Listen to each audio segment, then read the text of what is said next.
다윗이 온 땅에 온 이스라엘의 왕이 된 이후에 그의 인생에 이런 오늘 본문과 같은 이런 일이 벌어질지 누가 알았겠습니까? 그렇게 온 백성들한테 정말 신망을 받고 신뢰를 받고 그렇게 정말 왕이 되어서 정말 하나님의 축복과 함께 하나님의 영원한 언약과 함께 정말로 너무나 정말 성공적인 그런 정치를 하고 또 정말 신앙적으로도 그렇고 여러 가지로 그 나라에 굉장히 정말 그런 번영을 가져온 다윗이 어떻게 이렇게 정말 도망을 쳐야 되는 상황, 그렇죠? 피신을 해야 되는 상황. 옛날에 사울 왕을 피해서 도망을 쳤던 그 청년 다윗의 그 모습이 다시 이렇게 재현될 줄 누가 정말 상상이나 했겠습니까? 오늘 그래서 결국은 도망을 쳐서 이렇게 광야길로 나갑니다.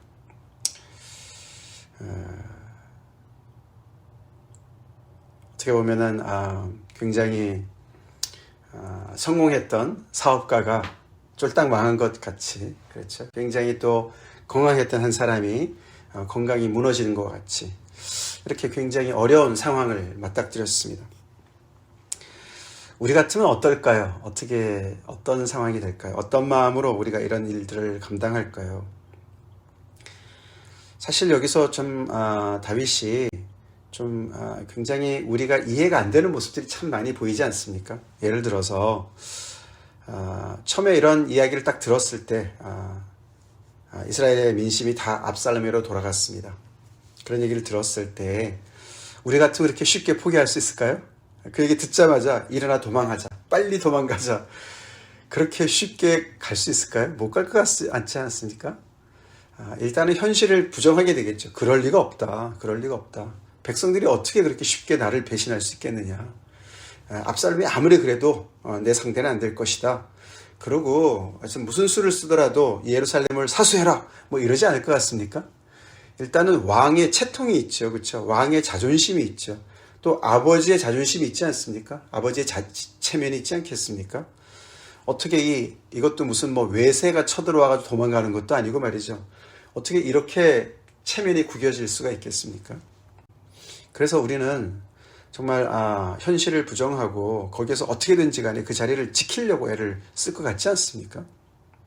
한번 싸워보지도 않고 어떻게 이렇게 쉽게 왕위를 물려주는 건 아니지만 거기에서 그냥 도읍지에서 그냥 떠나는 거 아닙니까?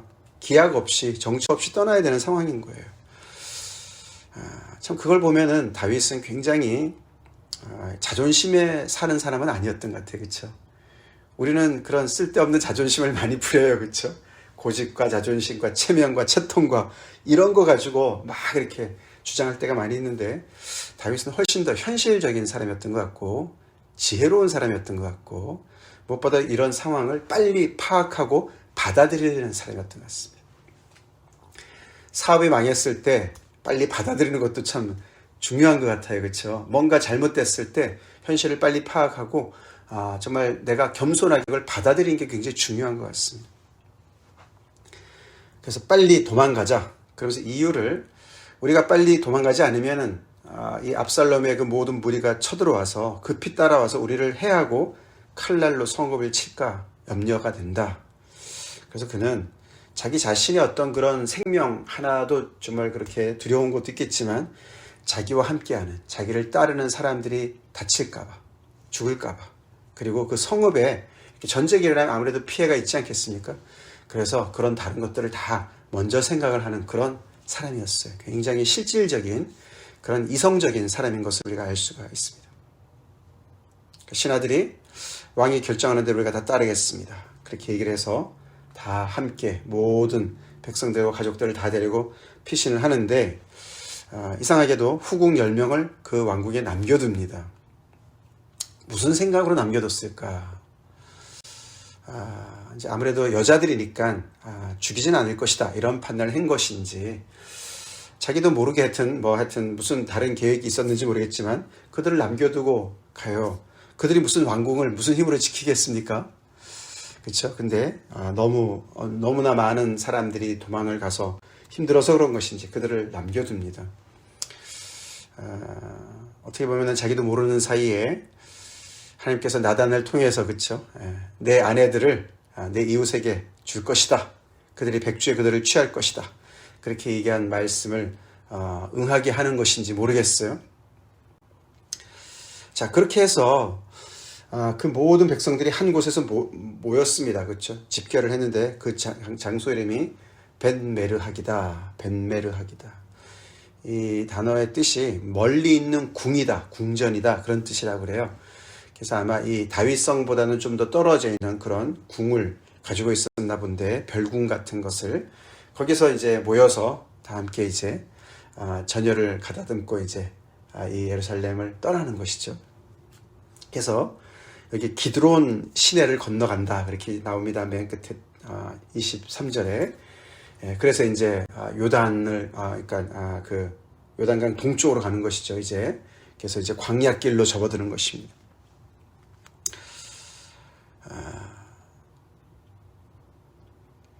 그런데 그 사이에 한 사람이 나옵니다. 이때라는 사람이 나와요. 그렇죠? 이때라는 사람. 우리가 이제 이 다윗이 도망을 가면서 여러 사람들을 만나게 됩니다. 이제 차례차례 만나게 되는데 첫 번째 나오는 사람이, 중요한 사람이, 인물이 이때라는 사람이에요. 그 전에 우리가 이제 거기 18절에 보시면은 모든 그렛 사람과 모든 블렛 사람, 이 사람들은 이제 그 다윗의 시위대였습니다. 그를 보호하는 그런 경비대 같은 그런 사람들이었고, 그 다음에는 왕을 따라 가드에서 온 모든 가드 사람 600명이 왕 앞에 나왔다 그랬습니다. 굉장히 많은 사람들이죠. 이 가드는 블레셋의 한 도시 중에 하나지 않습니까? 그렇죠? 아마도 이때 그 다윗이 처음에 그 사울 왕을 피해서 도망 다닐 때 한번 가드 나라 가지 않습니까? 가드 왕한테 가지 않습니까? 그렇죠? 거기 피신했을 때 아마 그때 서로 만난 사람들인지 그 다음부터 이 다윗을 계속 따라왔던 사람들인 것 같습니다. 그 중에 우두머리가 이때인 거예요. 이때가 이 다윗을 따라오니까 다윗이 만류합니다. 만류해요. 진심으로 만류해요. 그렇죠? 너는 쫓겨난 이방인 나그네인데 왜 나를 따라서 또 다시 이렇게 정처 없이 또 나그네 신세를 또 너가 지려고 그러느냐. 너 그러지 말고 내가 온 대로 다시 돌아가라. 내가 이제는 정처 없이 떠나니까 나를 따르면 고생이니까 이제 너는 돌아가라. 내 동포들도 다 데려가라. 그렇게 해서 다시 그를 정말 자기가 있었던 곳으로 돌아가라고 얘기를 하면서 은혜와 진리가 너와 함께 있기를 원하노라. 하나님의 헤세드와 하나님의 에무나가 그를 축복하는 것이죠. 그래서 지금까지 너가 나를 따라오느라고 고생했는데 고맙다. 근데 이제는 내가 왕도 아니고 이제는 내가 정처 없이 기약 없이 떠나니까 나를 따라오면은 어떻게 죽을지도 모르고 고생만 하니까 너는 이제 우리 헤어지자. 이렇게 해서 그를 돌려보내요. 나중에 보면 이때가 그 요압과 아비새와 그들과 견주는 그런 장군이에요. 그리고 600명의 군사들 아닙니까? 그렇죠? 이들이 이제 다윗의 경호대 같은 사람들이거든요.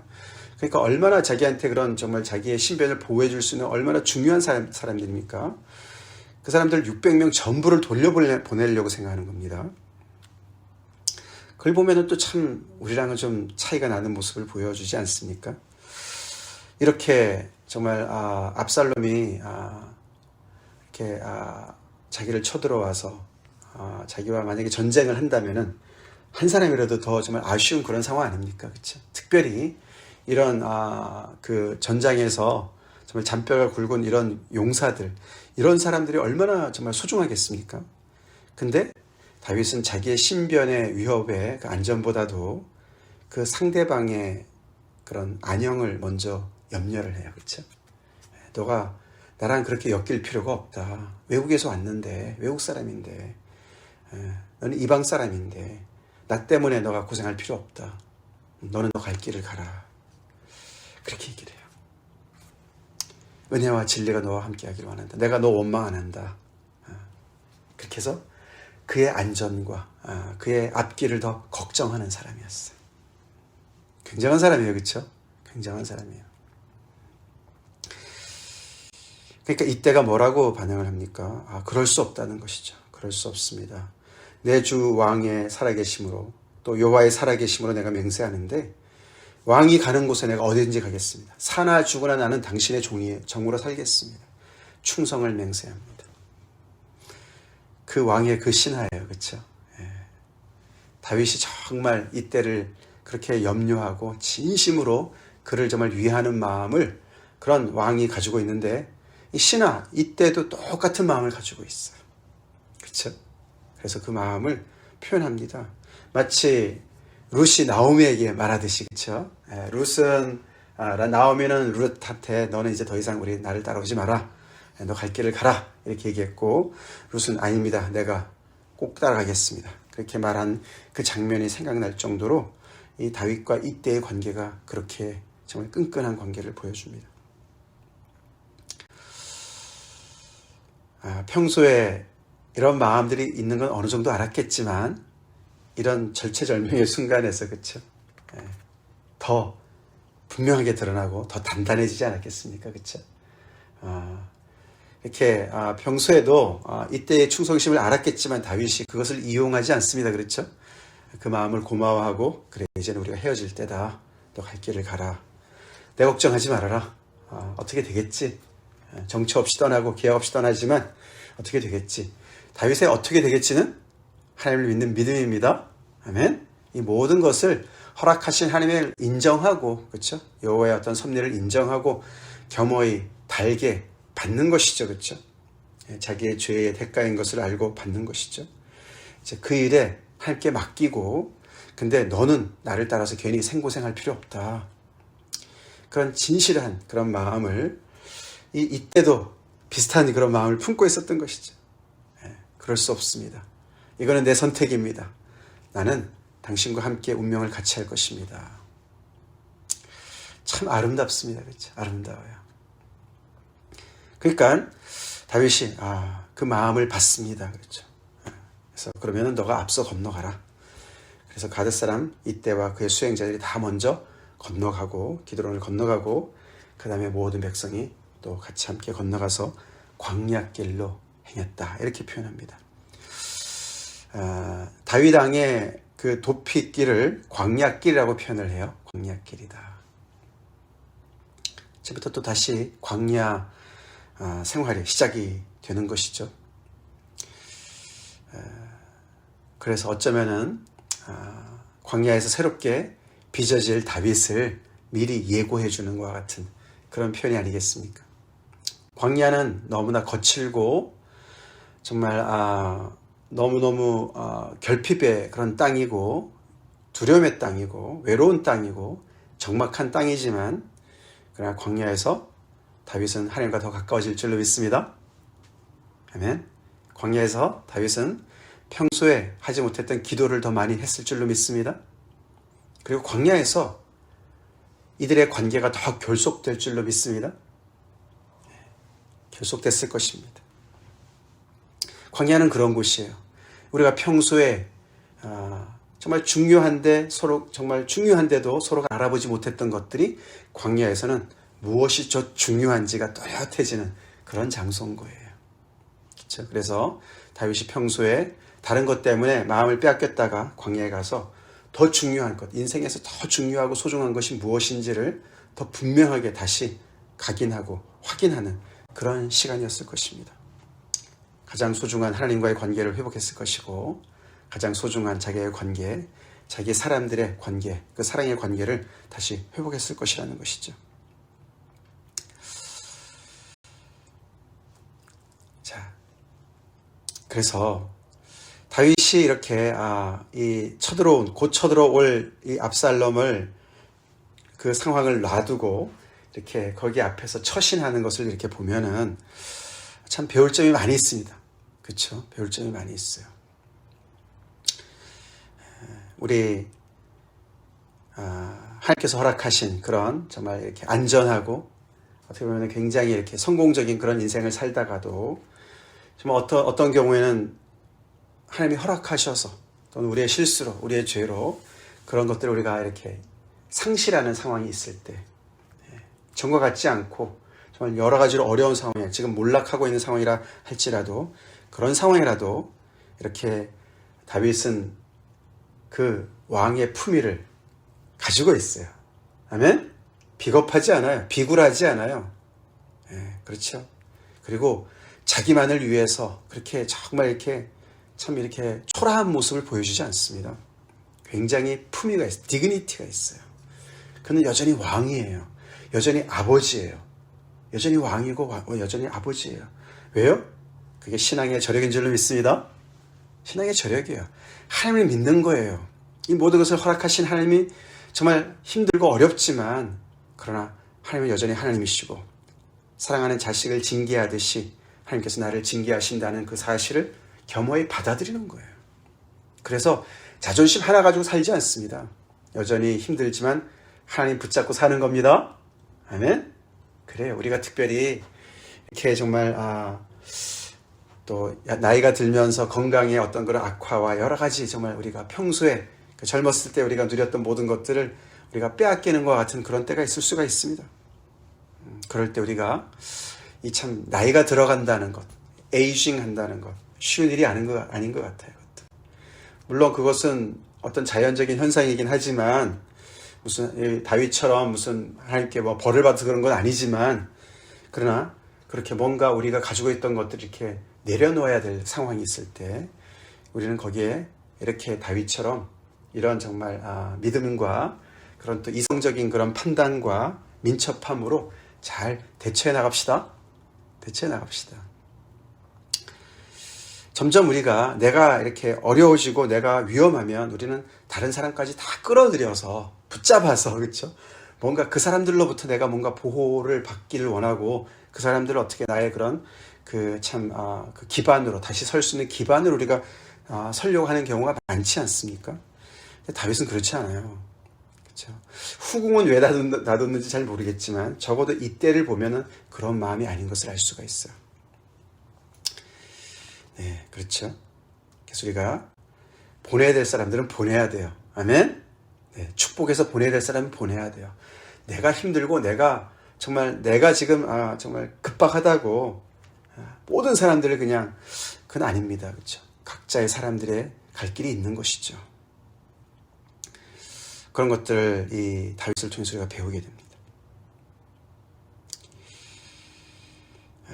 우리도 광야길을 지나서 또 하나님께서 축복해 주시는 그런 곳에서 우리가 일을 감당하다가 다시 광야길로 쫓겨나가야 되는 상황이 있을 수도 있어요. 그렇지 않고 모든 것이 하나님 안에서 일어나는 것을 우리가 고백합시다. 고백하고 범사에 그분을 인정합시다. 여호와를 인정합시다. 그래야만 우리는 정말 그런 가운데서도 디그니티 있게, 품위 있게 그런 일들을 감당할 수가 있어요. 쫓겨가고 온 백성들이 큰 소리로 울지만, 너무 다윗도 울겠지만, 그러나 그는 하나님 앞에서 이것을 감당하고 있어요. 우리 하나님 앞에서 우리의 연약함을 감당합시다. 우리의 실패를, 우리의 정말 그런 여러 가지 어려움들을 우리가 감당합시다. 하나님께서 허락하신 것이고, 하나님이 여전히 우리를 아들로 딸로 우리를 대우하시면서 허락하신 것을 우리가 받아들이면서 이런 정말 실패와 아픔도 감당할 줄 아는 우리가 됩시다. 다 같이 기도하겠습니다. 하나님 감사합니다. 오늘 다윗 왕이 이렇게 정말 아들의 반역으로 인해서 예루살렘을 떠나서 도피길로 올라가는, 도망치는 아버지, 그런 장면을 저희가 봅니다. 정말 아버지 받아들이기 어려운 상황이었을 텐데 다윗은 그것을 의연하게 받아들입니다. 저가 다시 광야길로 갔습니다. 하나님, 이런 다윗의 모습을 통해서 성령께서 또 우리에게 가르쳐 주실 말씀을 가르쳐 주시고 우리의 삶을 돌아보게 하시고, 무엇보다도 범사의 여호와를 인정하며 아버지 실패조차도 우리가 또 어떻게 받아들여야 되는지, 어떤 자세로 우리가 또 사람들을 대해야 되는지, 그 과정 속에서 우리가 어떻게 정말 그 모든 것을 받아들이며 그것을 감당해 나가는지 주님 하나님의 자녀로서의 그 품위를 잃지 않고 아버지 담담하게 의연하게 받을 줄 아는 저희가 되게 하여 주시옵소서. 하나님께 맡기고 하나님을 인정하고 하나님 또 정말 아버지 우리가 베풀어야 될 정말 아버지 사랑과 인자를 또 베풀 사람들에게 베풀 수 있게 도와주시고 주님 정말 황망하고 다급하지만 하나님을 믿기 때문에 아버지 하나님 그 길을 잘 또 한 걸음 한 걸음 갈 줄 아는 그런 아버지 사람들이 되게 하여 주시옵소서. 감사드렸고 예수님의 이름으로 기도 올립니다. 아멘.